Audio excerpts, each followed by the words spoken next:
عائلات صحراوية تهرب من جحيم مخيمات تندوف نحو الأراضي المغربية والموريتانية، والبوليساريو تفقد السيطرة على صراعات القبائل في المخيمات، وشيئا فشيئا تفقد قيادة البوليساريو السيطرة على مخيمات تندوف المحتلة بعد توسع عملية الهروب والاحتجاجات والإضرابات في صفوف عناصر الدرك والمواجهات بين عدد من الفصائل القبلية التي استعمل فيها السلاح وسطوة المهربين بالمنطقة. وفشلت كل محاولة الردع والاعتقال لإخماد التوتر داخل مخيمات تندوف المحتلة بعد حوادث إطلاق النار التي شهدها ما يسمى بمخيم 27 فبراير، والذي انطلق بصراع قبلي وانتهى بدخول قيادة البوليساريو والمخابرات الجزائرية على الخط لمداركة الصراع ولملمة الفضيحة. وجديد هذا الوضع هو دخول حوالي 20 عنصرا بما يسمى بدرك البوليساريو في إضراب مفتوح أمام مقر الدرك بالرابوني، مطالبين باتخاذ إجراءات حمايتهم من تهديدات واعتداءات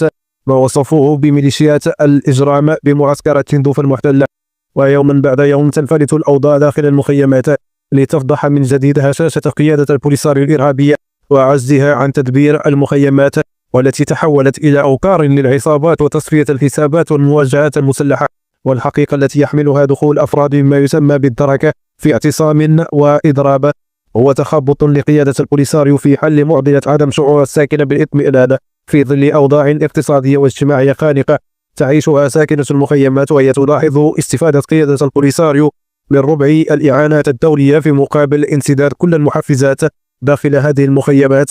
ما حملته الأحداث الأخيرة، وهو دخول طرف ثالث في الموضوع، ويتعلق الأمر بالجزائريين الذين انغمسوا داخل مخيمات تندوف وتحولوا إلى سكان أعمدة نظام الكبرانات إلى الدفع بهم داخل المخيمات بهدف رفع عددهم والتحكم في قرارهم، وهو ما انتبه له المنتظم الدولي الذي دعا في القرارات الأخيرة لمجلس الأمن النظام الجزائري لإحصائهم، وهو الشيء الذي رفضه النظام العسكري لأنه يعلم جيدا بأن معظم من يسكنون في مخيمات تندوف ليسوا بالأساس صحراويين، وإنما مرتزقة من مختلف الدول جنوب الصحراء إضافة إلى الجزائريين أنفسهم.